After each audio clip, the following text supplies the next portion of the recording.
Hallelujah. परमेश्वर के लोगों, परमेश्वर आप सबको आशीष करे। मैं परमेश्वर का दास प्रॉफिट शैलेंद्र मट्टू आप सभी लोगों को आशीष करता हूँ। आज हम बाइबल में से सीखेंगे इफिसियों की पुस्तक 4 अध्याय 32 वचन, book of Ephesian chapter 4 verse 32। क्षमा।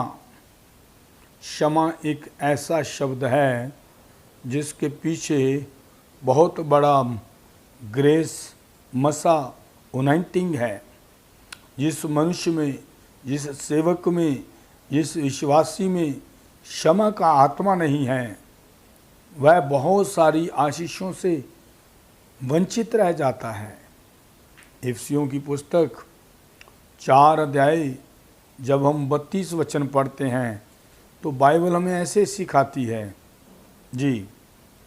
एक दूसरे पर कृपालु और करुणामय हो। एक दूसरे पर कृपालु और करुणामय हो। और जैसे परमेश्वर ने मसीह में तुम्हारे अपराध क्षमा किए, जैसे परमेश्वर ने मसीह में तुम्हारे अपराध क्षमा किए, वैसे ही तुम भी एक दूसरे के अपराध क्षमा करो। क्षमा एक ऐसा वर्ड है, ऐ सुनने वालों, विश्वासियों, संसार के लोगों, यदि क्षमा का आत्मा आपके अंदर आया ना तो आप अभिषिक्त पर्सन हो जाएंगे। जैसे बाइबल कहती है दिया करो तो तुम्हें दिया जाएगा, क्षमा करो तो तुम्हारे पाप क्षमा कर दिए जाएंगे। आज हम विश्वासी सेवक, संसार का हर एक उनाइंटिंग पर्सन जो खुदा की हजूरी में प्रार्थना करता है, जब हम दुआ करते हैं तो हम परमेश्वर से विनती क्या करते हैं कि हे प्रभु हमें क्षमा कर दे, हमारे जाने अनजाने अपराधों के लिए, हमारे उन शब्दों के लिए जो हम अनजाने में बोल गए। क्षमा क्षमा, आंसू बहाते हैं, रोते हैं, गिड़गिड़ाते हैं। हम अपने लिए तो क्षमा मांगते हैं, लेकिन ये क्षमा होती कब है? प्रभु ने कहा जब तुम दूसरों को क्षमा करोगे तो मैं तुम्हारे अपराधों को क्षमा कर दूंगा। इसलिए इफिसियों 4 अध्याय 32 वचन कहता है एक दूसरे पर कृपालु और करुणामयी हो। और जैसे परमेश्वर ने मसीह में तुम्हारे अपराध क्षमा किए, जैसे परमेश्वर ने मसीह में तुम्हारे अपराध क्षमा किए, वैसे ही तुम भी एक दूसरे के अपराधों को क्षमा करो। यदि हम अपने विरोधियों के, अपने अपराधियों के अपराध क्षमा नहीं करेंगे, परमेश्वर हमारे अपराध क्षमा नहीं करेगा। और बहुत सारे विश्वासियों के जीवन में, सेवकों के जीवन में क्षमा का आत्मा ना होने के कारण उनकी जो आशीषें हैं वो ठहरी रहती है। शैतान ने आज विश्वासियों में कड़वाहट का आत्मा डाल दिया है। यदि आप चाहते हैं कि परमेश्वर आपको क्षमा कर दे, तुम जो घंटों घंटों आंसुओं से दुआ करते हो, तुम पश्चाताप करते हो, तुम क्षमा मांगते हो, तुम्हारी क्षमा तब होगी जब तुम अपने विरोधियों को क्षमा कर दोगे। हालेलुया। जब हम मत्ती की अंजील उसका 6 अध्याय उसका 14 वचन पढ़ते हैं तो बाइबल हमें ऐसे सिखाती है। Gospel of Matthew chapter 6 verse 14। जब हम मत्ती की अंजील 6 अध्याय 14 वचन पढ़ें तो लिखा है इसीलिए यदि तुम मनुष्यों के अपराध क्षमा करोगे, यदि तुम मनुष्यों के अपराध क्षमा करोगे तो तुम्हारा स्वर्गीय पिता भी तुम्हें क्षमा करेगा। हालेलुया। हालेलुया। यदि तुम मनुष्यों के अपराध क्षमा करोगे तो तुम्हारा स्वर्गीय पिता भी तुम्हें क्षमा कर देगा। क्षमा के पीछे एक ऐसा रहस्य है। यदि आप चाहते हैं कि परमेश्वर आपको माफ़ कर दे, जब हम इंसान होकर इंसान को क्षमा करते हैं, परमेश्वर है, वो ऑटोमेटिकली दया करता है, वो ये देखकर क्षमा कर देता है। यीशु के चेलों में से पतरस ने कहा, हे गुरु, यदि मेरा भाई मेरे विरुद्ध पाप करे तो मैं कितनी बार उसे माफ करूं? क्या 7 बार या 7 का 70 गुना? सचमुच क्षमा करने वाले के लिए क्षमा नियुक्त की गई है, क्रोध करने वाले के लिए, दंडित करने वाले के लिए दंड नियुक्त किया गया है। इसीलिए अगर आप अपने जीवन में 2 बातों को याद रखें, पहली, दिया करो तुम्हें दिया जाएगा। जब आप परमेश्वर के राज्य के लिए बोते हैं, आप प्रभु को देते हैं, वो आपको देगा। यदि हम क्षमा कर देंगे, परमेश्वर क्षमा करेगा। हमारी क्षमा के पीछे, तुम्हारी क्षमा के पीछे परमेश्वर की क्षमा है। परमेश्वर तुम्हें तभी क्षमा करेगा जब तुम दूसरों को क्षमा कर दोगे। हालेलुया। एक समय की बात है, एक विश्वासी स्त्री जो विश्वास में बड़ी दृढ़ थी, जब वो विश्वास में बढ़ने लगी, आत्मा में बढ़ने लगी, शैतान ने उसके मन में एक ऐसा बीज बोया कि वह अपने पति पर शक करने लगी, और शक के आत्मा ने इतना घर कर दिया कि बात डिवोर्स तक पहुंच गई। अंत में डिवोर्स हो गया। कुछ साल गुजरे, उस स्त्री के जीवन में बीमारी आ गई। वह काफ़ी महीनों से बिस्तर पर लेटे हुए सोचती है, मैंने इतने जीवन अकेले गुजार दिया, खुदा की आराधना की, मैं क्यों श्रापित हूँ। परमेश्वर के दास उसके घर में आए। उसने पूछा, प्रभु के जन, मैन ऑफ गॉड, मुझे बताएं, मैंने अपने पति के अलावा अकेले रहकर भी प्रभु की सेवा की, मैं फिर भी इतना दुखी हूँ। मैंने अपना जीवन खुदा के राज्य के लिए बिता दिया। परमेश्वर के दास दुआ करते हैं और कहते हैं, बहन, मुझे परमेश्वर की आत्मा ने बताया है कि तू अब तक अपने पति को क्षमा नहीं कर पाई, उसे क्षमा कर दे, क्योंकि इस कड़वाहट के कारण तू अपनी आशीष से वंचित है। ऐ संसार के लोगों, यदि आपके जीवन में किसी के प्रति क्षमा नहीं है, कड़वाहट है, तो आज ही उसे क्षमा कर दें। अपने विरोधी जिनका तुमने विरोध किया है उन्हें फ़ोन कॉल करें। जिनके विरोध में तुमने पाप किया उनसे क्षमा मांग लें, क्योंकि तुम अपने लिए तो दुआएं करते रहते हो कि प्रभु मुझे क्षमा कर, मुझे क्षमा कर, लेकिन तुम्हारी क्षमा तब होगी जब तुम अपने विरोधियों को क्षमा कर दोगे। हालेलुया से हालेलुया। लूका की अंजील 6 अध्याय 37 वचन जब हम पढ़ते हैं, gospel of Luke chapter 6 verse 37 हमें क्षमा के बारे में कुछ इस रीति से बताता है। याद रखें, परमेश्वर क्षमा करने वाला परमेश्वर है, परंतु क्षमा वो तब करता है जब हम अपने विरोधियों को क्षमा करेंगे। जी, दोष मत लगाओ, परमेश्वर ने कहा, दोष मत लगाओ, तो तुम पर भी दोष ना लगाया जाएगा। हम जब दुआएं करते हैं, हम जब विरोध करते हैं, तो सोचते नहीं हैं, जब कोई हमारा विरोध करता है तो हम उसे श्राप देते हैं, अनाप शनाप बातें कर जाते हैं। लेकिन बाइबल कहती है, दोष मत लगाओ, तो तुम पर भी दोष नहीं लगाया जाएगा। दोषी ना ठहराओ, तो तुम भी दोषी नहीं ठहराए जाओगे। हालेलुया। निर्दोष बनने के लिए दूसरों को आप निर्दोष ठहराएं, तब आपको परमेश्वर निर्दोष कर देगा। हमारी क्षमा के पीछे उन लोगों की क्षमा है। यदि हम अपने विरोधियों को क्षमा करेंगे तो ही परमेश्वर हमें क्षमा करेगा। जब हम मत्ती की अंजील 18 अध्याय 21 और 22 वचन पढ़ते हैं, gospel of Matthew chapter 18 verse 21-22, तो बाइबल हमें क्षमा के बारे में कुछ ऐसे सिखाती है। खुदा के लोगों, क्षमा एक ऐसा वर्ड है, शब्द है, यदि हम अपने विरोधियों को क्षमा कर देंगे तो परमेश्वर हमें हर बात के लिए क्षमा कर देगा। प्रभु आपको आशीष करे। परमेश्वर के लोगों, परमेश्वर तब क्षमा करते हैं जब हम अपने विरोधियों को क्षमा करते हैं। इसीलिए मत्ती की अंजील 18 अध्याय 21 और 22 वचन ऐसे कहता है। तब पतरस ने पास आकर उससे कहा, पतरस ने पास आकर उससे कहा, हे प्रभु, हे प्रभु, यदि मेरा भाई अपराध करता रहे यदि मेरा भाई अपराध करता रहे तो मैं कितनी बार उसे क्षमा मैं कितनी बार उसे क्षमा करूं? क्या 7 बार? क्या 7 बार? यीशु ने उससे कहा, मैं तुझसे ये नहीं कहता कि कि 7 बार तक वरन 7 बार के 70 गुना 490 टाइम।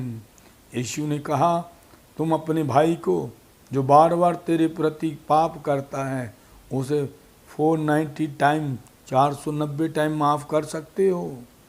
याद रखना, इस माफ़ी के पीछे तुम्हारी माफ़ी छुपी हुई है। यदि तुम चाहते हो कि खुदा तुम्हें क्षमा कर दे तो तुम अपने विरोधियों से क्षमा मांग लो। तुमने जिनका विरोध किया उनसे क्षमा मांगो, तुमने जिनको दोष लगाए उनसे क्षमा मांगो, तब परमेश्वर तुम्हें क्षमा कर देगा। इसीलिए बाइबल में 2 शब्दों का बहुत बड़ा रहस्य है। वो ये है, जब हम बाइबल पढ़ें तो लिखा है, दिया करो तो तुम्हें दिया जाएगा। ये बहुत ज़रूरी है। जब आप खुदा के घर में जाते हैं, खुदा के नबियों के पास जाते हैं, तो तुम्हारे हाथ खाली ना हो। तुम्हारे मन में एक ही चीज़ हो कि मैं जब भी जाऊं मैन ऑफ गॉड के पास अपने हाथों में भेंट लेकर जाऊं। जब आप बोते हैं तो आप काटते हैं। इसी प्रकार से आपका धन बढ़ने लगता है। और जब आप खुदा से क्षमा मांगते हो, दुआएं तो कर लेते हो आंसुओं के साथ, अकेले खुदा के सामने बैठकर सारे ही पाप मान लेते हो, क्योंकि तुम जानते हो कि खुदा के अलावा और कोई नहीं सुन रहा। लेकिन याद रखना, यदि आप खुदा से क्षमा चाहते हैं तो आपको अपने उन भाई बहनों को क्षमा करना होगा जिन्होंने तुम्हारे खिलाफ बोला है, जिन्होंने तुम्हारी इंसल्ट की है। क्योंकि लिखा है, क्षमा करो तो तुम्हें क्षमा कर दिया जाएगा। खुदा के लोगों, जब हम भजन सहायता की पुस्तक बुक ऑफ साम चैप्टर 86 वर्स 5 पढ़ते हैं तो बाइबल हमें ऐसे सिखाती है। भजन सहायता की पुस्तक उसका 86 अध्याय 5 वचन कहता है, क्योंकि हे प्रभु, तू भला और क्षमा करने वाला है, तू भला और क्षमा करने वाला है, और जितने तुझे पुकारते हैं उन सबों के लिए तू अति करुणामय उन सब के लिए तू अति करुणामयी है। सचमुच वो भला और क्षमा करने वाला है। लेकिन याद रखो, उसकी भलाई, उसकी क्षमा के पीछे हमारी क्षमा है। यदि हम अपने विरोधियों का क्षमा करेंगे तो ही वो तुम्हें क्षमा करेगा। यदि तुम अपने विरोधियों को माफ़ नहीं कर पाए तो वो तुम्हें क्षमा नहीं करेगा, वो तुम्हें माफ़ नहीं करेगा। इसी प्रकार से जब हम मरकुस की अंजील 11 अध्याय 25 वचन पढ़ते हैं तो बाइबल कुछ क्षमा के बारे में ऐसे सिखाती है। एक खुदा के लोगों, ऐ संसार के लोगों, यदि आप चाहते हैं कि परमेश्वर आपको क्षमा कर दे तो आप पहले उन्हें क्षमा करो जिन्होंने तुम्हें दोष लगाए हैं, जिन्होंने तुम्हें दुख दिया है। यदि तुम यीशु को मानने वाले हो तो ध्यान दो, यीशु के उस समय को जब प्रभु यीशु मसीह क्रूस पर चढ़ाए जा रहे थे, एक जीवित मनुष्य के हाथों और पाँव में कीले दाग दिए गए और वो कहते हैं, हे पिता इन्हें क्षमा कर।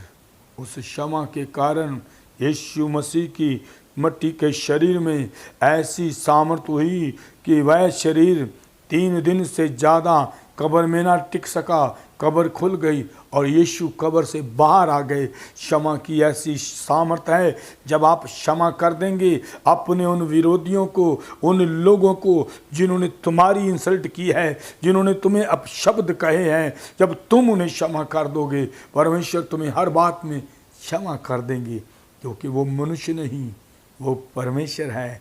जब हम धरती पर किसी को क्षमा करें, परमेश्वर स्वर्ग से देखकर ऑटोमेटिकली क्षमा करते हैं। आइए हम एक और वचन पढ़ते हैं, मरकुस 11:25। जी, परमेश्वर आपको आशीष करे।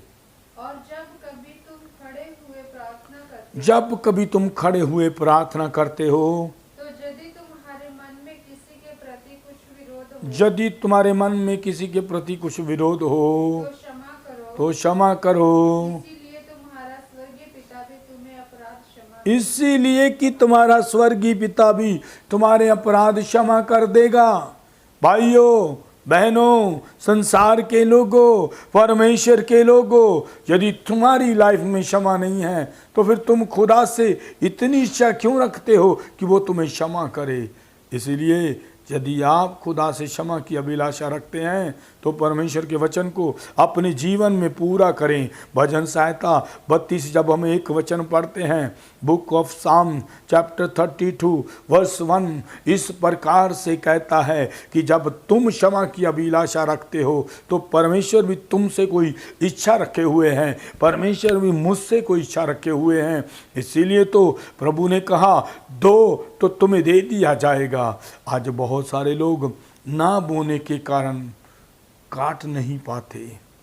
ये दो बातों पर यदि आप परिपक्व हो जाएं तो याद रखना, आप एक ऐसे विश्वासी बन जाएंगे जो खुदा के मन को भाएंगे, और जो परमेश्वर के मन को भाया भैया वो तो इस्तेमाल किया जाता है। जब आप स्वामी के काम आएंगे तो वो आपकी महिमा को बढ़ाएगा। आखिरी वचन भजन सहायता 32:1। क्या ही धन्य है वह धन्य है वह जिसका अपराध क्षमा जिसका अपराध क्षमा किया गया। क्या ही धन्य है वह जिसका अपराध क्षमा किया गया और जिसका पाप ढापा गया। और जिसका पाप ढापा गया। परमेश्वर के वचन में लिखा है, प्रभु ने कहा, तेरे पाप चाहे हिरमची जैसे लाल हो जाएं, मैं उन्हें बर्फ जैसा सफ़ेद, हिम जैसा सफ़ेद कर दूंगा।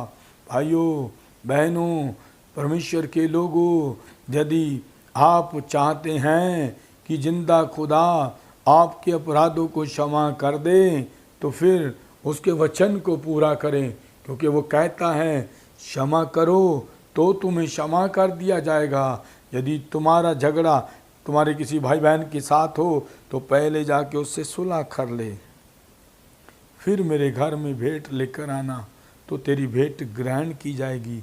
खुदा ऐसी भेंटों को ग्रहण नहीं करते जो खुदा के वचन के अनुसार नहीं है।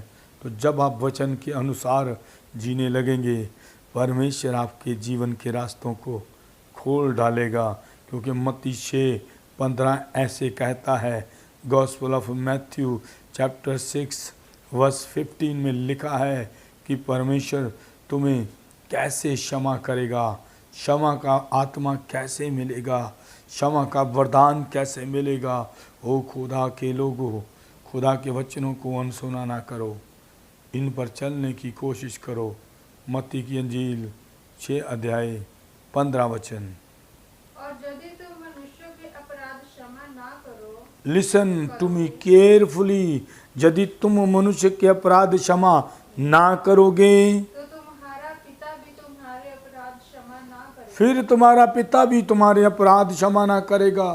फिर तुम कितनी भी रो रो कर दुआएं करे जाओ, तुम कितने भी दशमांश दिए जाओ, लेकिन यदि तुम मनुष्य के अपराधों को क्षमा ना करोगे तो बाइबल कहती है तुम्हारा पिता भी तुम्हारे अपराधों को क्षमा ना करेगा। क्षमा का आत्मा ना होने के कारण बहुत सारे विश्वासियों के काम रुके हुए हैं। यदि तुम मुझे समय सुन रहे हो तो सुनो, पवित्र आत्मा क्या कहता है।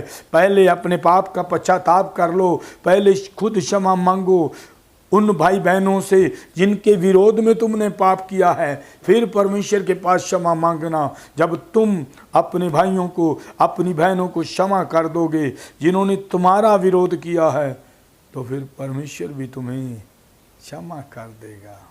हालेलुया। जब हम पहला यूहन्ना उसका 6 अध्याय, पहला यूहन्ना उसका 1 अध्याय उसका 9 वचन पढ़ते हैं तो बाइबल हमें ऐसे सिखाती है। 1 जॉन चैप्टर 1 वर्स 9। यदि हम अपने पापों को मान लें, लिसन टू मी केयरफुली। परमेश्वर ने कहा यदि हम अपने पापों को मान लें तो वह हमारे पापों को क्षमा करने वह हमारे पापों को क्षमा करने और हमें सब अधर्म से शुद्ध करने जी में विश्वास योग्य। वह हम यदि हम अपने अपने पापों को मान लें, यदि हम अपने पापों को मान लें तो वह हमारे पापों को क्षमा करने वह हमारे पापों को क्षमा करने और हमें सब अधर्म से शुद्ध करने में में विश्वास योग्य और धर्मी हैं। इसीलिए अपने अपराधों को माने और उसके पास पश्चाताप करें, और यदि आप चाहते कि वो आपको क्षमा करे तो आप उनको क्षमा कर दें जिन्होंने आपके विरोध में पाप किया है।